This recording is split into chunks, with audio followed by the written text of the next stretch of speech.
हिंदवी स्वराज्याचे सरसंस्थापक छत्रपती शिवरायांना मानाचा मुजरा करतो। भारतीय राज्यघटनेचे शिल्पकार भारतरत्न डॉक्टर बाबासाहेब आंबेडकर यांना मानवंदना अर्पित करतो।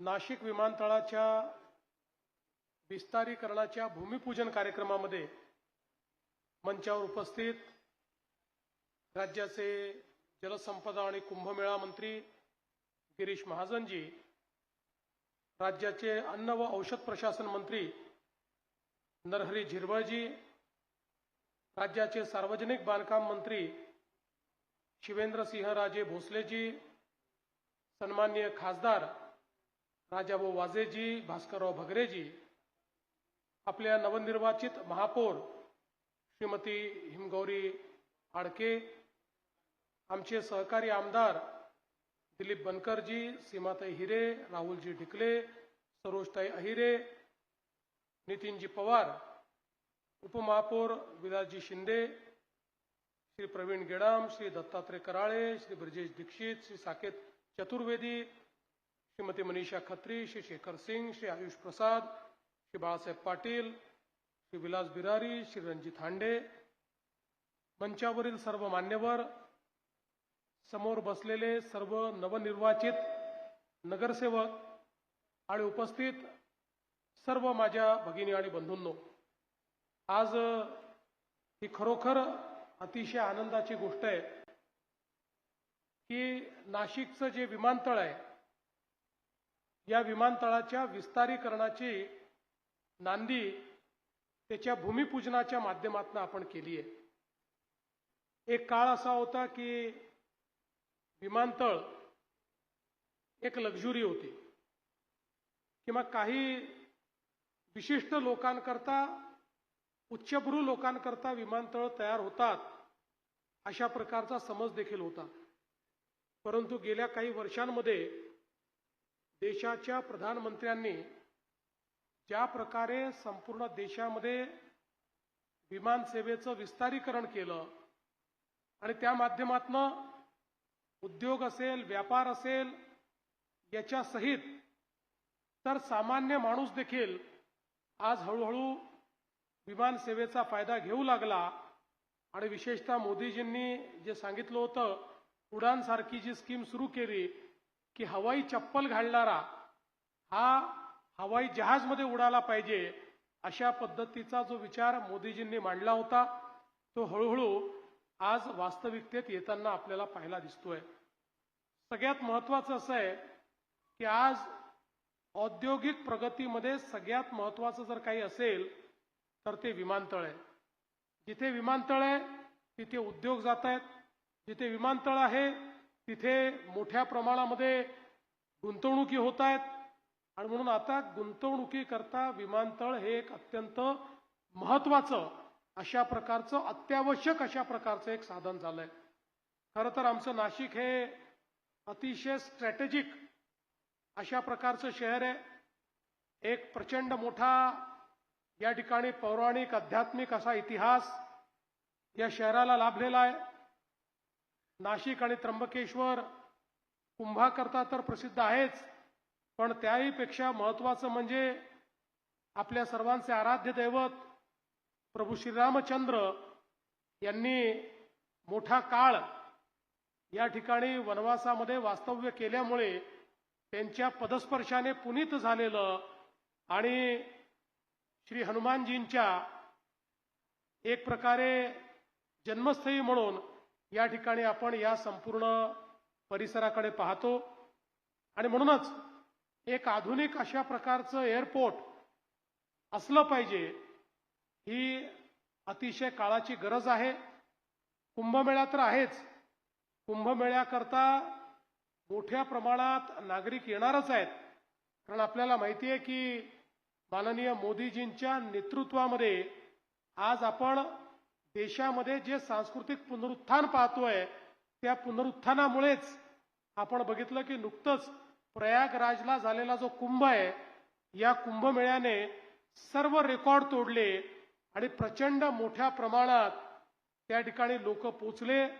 कदाचित प्रत्येक घरातलं कोणी ना कोणी त्या ठिकाणी पोहोचण्याचा प्रयत्न केला आणि जगातला सर्वात मोठा आध्यात्मिक मेळा अशा प्रकारे त्या कुंभमेळ्याचं जगाने वर्णन केलं.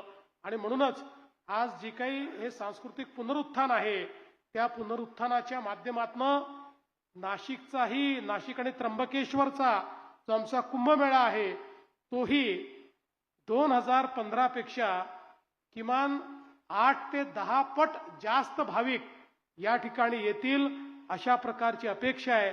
आणि त्या अपेक्षेनेच आज आपण ही सगळी तयारी या ठिकाणी सुरू केली आहे.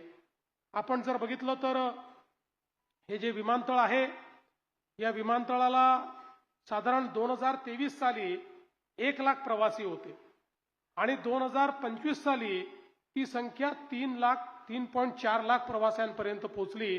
म्हणजे जवळपास 2 वर्षामध्ये 3 पट प्रवासी या ठिकाणी वाढले. आणि आपल्याला कल्पना आहे की मोठ्या प्रमाणात कनेक्टिव्हिटी विमानसेवा देखील वाढली. खरं तर आता नाशिकमध्ये वेगवेगळ्या जी काही शहरं आहेत त्या शहरात विमानसेवा सुरू झाली आहे, पण तेवढीच मोठ्या प्रमाणात मागणी देखील या ठिकाणी आहे. आणि म्हणूनच आता भविष्यातलं जे काही नाशिक आपण घडवतो, एकीकडे पर्यटन आहे, एकीकडे औद्योगिक नगरी आहे, दुसरीकडे आध्यात्मिक नगरी आहे, अशा सगळ्या गोष्टींना साजेसं एअरपोर्ट हे नाशिकमध्ये असणं गरजेचं होतं. आणि म्हणूनच महाराष्ट्र सरकार आणि HAL यांनी एकत्रितपणे हा निर्णय घेतला. कारण एअरपोर्ट HAL कडे आहे की याचं विस्तारीकरण आपण करू. आणि मी HALचे देखील आभार मानतो की त्यांनी तात्काळ त्या संदर्भात पूर्ण आम्हाला कॉपरेशन केलं. आज आपण एकीकडे भूमिपूजनही केलंय, दुसरीकडे हँडिंग ओव्हरही केलाय. त्यामुळे आता मगाशी आपल्या बांधकाम मंत्र्यांनी सांगितल्याप्रमाणे 3 पटीने या ठिकाणी एअरपोर्टची क्षमता आपण वाढवतो. 300 प्रवासी प्रति तासाच्या ऐवजी 1000 प्रवासी प्रति तास हे आपण त्या ठिकाणी आता हाताळू शकू. आणि जवळपास 6 ऐवजी आता 12 विमानांचं पार्किंग या ठिकाणी येईल. 24 चेक इन काउंटर असतील, गेट लाऊंज असेल, फूड कोर्ट असेल आणि दोन्ही टर्मिनलला त्या ठिकाणी जोडण्याचं काम हे आपण करणार आहोत. विशेषतः जवळपास हे जे काही टर्मिनल आहे आताचं हे 60,000 चौरस फुटाचं आहे, ते 1,80,000 चौरस फुटाचं म्हणजे 3 पटीने त्या ठिकाणी विस्तारित होणार आहे. आणि म्हणून मोठ्या प्रमाणात सगळ्या व्यवस्था या माध्यमातून आपल्याला करता येणार आहेत. आणि येणारे भाविकही असतील किंवा पलीकडच्या काळामध्ये येणारे जे उद्योजक आहेत त्या उद्योजकांकरता देखील खूप मोठ्या प्रमाणात कनेक्टिव्हिटी या विमानतळामध्ये सुरू होणार आहे. आपल्याला माहिती आहे की या सुविधांमुळे विशेषतः आपला जो नाशिक जिल्हा आहे हा जिल्हा हॉर्टिकल्चरच्या क्षेत्रात आणि भाजीपाल्याच्या क्षेत्रामध्ये महाराष्ट्राचा एक अत्यंत अग्रणी जिल्हा आहे. आणि अशा प्रकारची कार्गो कनेक्टिव्हिटी तयार झाल्यामुळे विशेषतः जे नाशिवंत पदार्थ असतात किंवा फ्रूट्स असतात यांच्याकरता आंतरराष्ट्रीय बाजारपेठ देखील खुली होणार आहे. आणि सगळ्यात महत्त्वाचं, आता आपल्या देशाच्या प्रधानमंत्री महोदयांच्या नेतृत्वात आपल्याला संपूर्ण युरोप आणि अमेरिकेची बाजारपेठ आता त्या ठिकाणी मिळालेली आहे. युरोपशी आपला करार झालाय, अमेरिकेशी आपला करार झालेला आहे. त्यामुळे आता जी काही बंधनं या बाजारपेठेची होती ती बंधनं उठल्यामुळे मोठ्या प्रमाणात निर्यातक्षम अशा प्रकारचं काम हे आपल्याला करता येणार आहे. मागच्याही काळामध्ये मोठ्या प्रमाणात नाशिकने निर्यात केली, पण आता या व्यवस्था बदलल्यानंतर या निर्यातीला मोठी चालना मिळेल आणि त्याचसोबत औद्योगिक विकासाला देखील चालना मिळेल. मोठ्या प्रमाणात HAL मुळे तर संरक्षण क्षेत्रामध्ये आज ज्या प्रकारे आपलं जे काम या ठिकाणी चाललेलं आहे आणि ज्याला आपण संरक्षण क्षेत्रातलं आता जे काही प्रोडक्शन आहे त्याच्यामध्ये HALच्या माध्यमातून मोठ्या प्रमाणात प्रोडक्शन सुरू झालेलं आहे. नवीन चांगल्या ऑर्डर्स मिळालेल्या आहेत ज्यामुळे रोजगाराची निर्मिती होणार आहे, ज्यामुळे मोठ्या प्रमाणात अँसिलरी युनिट्स या ठिकाणी तयार होणार आहेत. आणि म्हणून मला असं वाटतं की एक प्रकारे आजचा दिवस हा केवळ एका एअरपोर्टच्या भूमिपूजनाचा दिवस नाही आहे, तर इथनं केवळ विमान भरारी घेणार नाही, इथनं नाशिकचा विकास भरारी घेईल, हे या ठिकाणी मला आपल्या सर्वांना सांगायचं आहे. जवळपास आपण 640 कोटी रुपये हे या ठिकाणी दिलेले आहेत आणि त्या माध्यमातून या एअरपोर्टचं मोठ्या प्रमाणात आपण विस्तारीकरण करणार आहोत. मला हे सांगताना आनंद वाटतो की आता गेल्या काही वर्षामध्ये आपल्याला कल्पना आहे की सुरुवातीच्या काळात नाशिकचं औद्योगिकरण झपाट्याने झालं, पण ते औद्योगिकरण काही कारणाने थांबलं होतं. पण आता मात्र पुन्हा एकदा आपलं नाशिक हे औद्योगिक गुंतवणुकीचा हॉटस्पॉट झालेला आहे आणि मोठ्या प्रमाणात गुंतवणूक या ठिकाणी येते.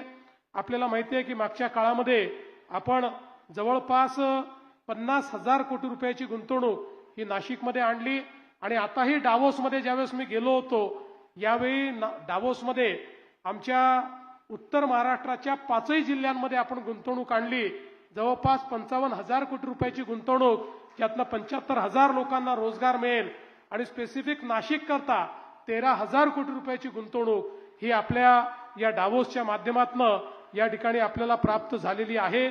आणि मला विश्वास आहे की पुढच्या काळामध्ये ज्या प्रकारे मोठ्या प्रमाणात इंटरेस्ट हा या ठिकाणी आपल्याला पाहायला मिळतोय, आपल्याला कल्पना नसेल पण नुकताच एक नवीन रेकॉर्ड नाशिकने केला आणि विशेषतः नाशिकची जी महिंद्राची या ठिकाणी फॅक्टरी आहे, यांनी देशामधला एक सर्वात मोठा एक्सपोर्टचा ऑर्डर मिळवला. त्यांची जी बोलेरो गाडी आहे, 35,000 गाड्या या एक्सपोर्ट करण्याकरता आता त्यांना ऑर्डर त्या ठिकाणी प्राप्त झालेला आहे. त्यामुळे ऑटोमोबाईलच्या क्षेत्रामध्ये आता देशातलं प्रमुख शहर म्हणून आपल्याला नाशिककडे पाहता येणार आहे. अशा पद्धतीची सगळी इकोसिस्टीम ही नाशिकमध्ये येत्या काळामध्ये उभी राहते आहे आणि त्यातनं मोठ्या प्रमाणात रोजगाराची निर्मिती देखील होते आहे. आताच गिरीश भाऊंनी सांगितलं, जवळपास 30,000 कोटी रुपयाची कामं आपण करतो आणि यातली सर्वात जास्त जबाबदारी ही आमच्या शिवेंद्रसिंह राजे यांच्यावर आहे. PWD विभाग असेल किंवा त्या ठिकाणी आमचा MSSIDC असेल, यांच्यावर मोठी जबाबदारी आहे. त्यासोबत आपल्या नाशिक महानगरपालिकेवर एक मोठी जबाबदारी आहे. या ठिकाणी नाशिक महानगरपालिकेनेही क्रिटिकल इन्फ्रास्ट्रक्चर जे आहे त्याचं काम अतिशय वेगानं सुरू केलंय. आपला प्रयत्न आहे की या कुंभमेळ्यामध्ये जी काही आपली गोदावरी आहे ही निर्मलही असली पाहिजे आणि ती अविरलही असली पाहिजे.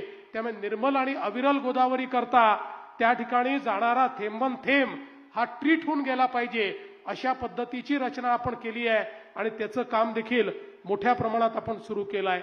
नाशिकचा जो नवीन रिंग रोड आपण तयार करतो, जवळपास 4 राष्ट्रीय महामार्ग आणि 4 राज्य महामार्ग यांना जोडणारा हा रिंग रोड आजच आपण माझं भाकीत लिहून घ्या की नाशिकच्या पुढच्या ग्रोथचं इंजिन हा रिंग रोड होणार आहे, ज्यामुळे मोठ्या प्रमाणात उद्योग आणि लॉजिस्टिक्सचं सेंटर म्हणून आपल्याला नाशिकला त्या ठिकाणी डेव्हलप करता येणार आहे.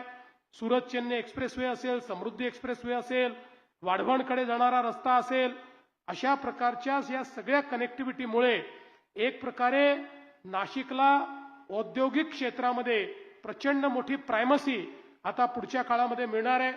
आपल्याला माहिती आहे की जे इलेक्ट्रिक स्टील आहे त्याच्यामधली सगळ्यात मोठी इन्व्हेस्टमेंट ही JSW आपल्या नाशिकमध्येच या ठिकाणी करतो आहे. अशा अनेक इन्व्हेस्टमेंट या ठिकाणी येताना आपल्याला पाहायला मिळत आहेत. आणि म्हणून मी आपल्या सर्वांना एवढंच आश्वस्त करू इच्छितो की यावेळेचा जो कुंभमेळा आहे त्याच्याकरता खूप तयारी आपल्या सगळ्यांना करायची आहे. कुंभमेळ्याची एकूण भव्यता पाहता वेळ देखील आपल्याकडे कमी आहे. खरं तर 2015 साली देखील आपल्या नाशिक शहराने आणि त्र्यंबकेश्वरने अतिशय चांगल्या पद्धतीनं कुंभमेळा पार पाडला. किंबहुना मी सर्व साधू संतांचे देखील आभार मानेन, कारण मेळा हा काही सरकारचा नसतो. कुंभमेळा हा आखाड्यांचा असतो. त्र्यंबकेश्वर आणि नाशिकचे सर्व आखाडे या ठिकाणी या कुंभमेळ्याचं संचलन करतात आणि त्याकरता सगळ्या व्यवस्था या मात्र आपण करत असतो आणि त्या व्यवस्था चांगल्या चांगल्या पद्धतीने कशा होतील हा आपला प्रयत्न या ठिकाणी आपण करणार आहोत. आणि त्यातून मला असं वाटतं की नाशिक आणि त्र्यंबकेश्वरचा एक नवीन चेहरा हा देखील आपण तयार करतो. आता यावेळेस आपल्याला थोडा काळ मिळाला. 2015 मध्ये फारच कमी काळ मिळाला होता, त्यामुळे शक्य झालं तेवढी कामं केली. यावेळेस कालावधी कमीच पडला, पण तुलनेनं थोडा जास्त कालावधी मिळाल्यामुळे मोठ्या प्रमाणात आपण कामं हातामध्ये घेतली आहेत. मला अतिशय आनंद आहे की नाशिकच्या जनतेने महानगरपालिकेच्या निवडणुकीमध्ये एक प्रचंड मोठा विश्वास हा आमच्या या संपूर्ण कामावर दाखवलेला आहे. आणि आता नाशिकच्या जनतेच्या या विश्वासाची परतफेड एक विकसित अशा प्रकारचं, लोकांचं स्वप्न पूर्ण करणारं, एक शाश्वत अशा प्रकारचा विकास सांगणारं शहर तयार करून आपल्याला याची परतफेड निश्चितपणे करायची आहे. आणि त्याकरता महाराष्ट्र सरकार पूर्णपणे आपल्या नाशिकच्या महानगरपालिकेच्या पाठीशी उभं राहील, नाशिक जिल्ह्याच्या पाठीशी उभं राहील, हा विश्वास मी आपल्या सर्वांना देतो. आणि निश्चितपणे आपल्या सगळ्यांच्या आशीर्वादाने पुढच्या काळामध्ये ही सगळी जी कामं आपण हातामध्ये घेतली आहेत, ही कामं पूर्ण केल्यानंतर अतिशय भव्यतेने आणि दिव्यतेने आपला कुंभमेळा आपण पार पाडू, हा विश्वास मी व्यक्त करतो. पुन्हा एकदा आपल्या सर्वांचं मनापासून अभिनंदन करून मी माझे 2 शब्द संपवतो. धन्यवाद. जय हिंद, जय महाराष्ट्र.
आमच्या सामाजिक आढावा या यूट्यूब चॅनलला सबस्क्राईब करा, लाईक करा आणि शेअर करा.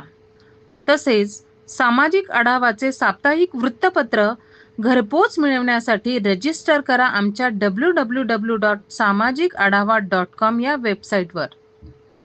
ताज्या बातम्यांचा घेतलेला पाठपुरावा, जनसामान्यांच्या विचारांचा घेतलेला मागोवा, सामाजिक संस्थांनी केलेल्या कार्याची सेवा, शासनाच्या कार्याचा घेतलेला आढावा, शासकीय योजना व धोरणांचा लेखाजोखा, कलाकारांच्या कलेचा केलेला सन्मान म्हणजेच सामाजिक आढावा.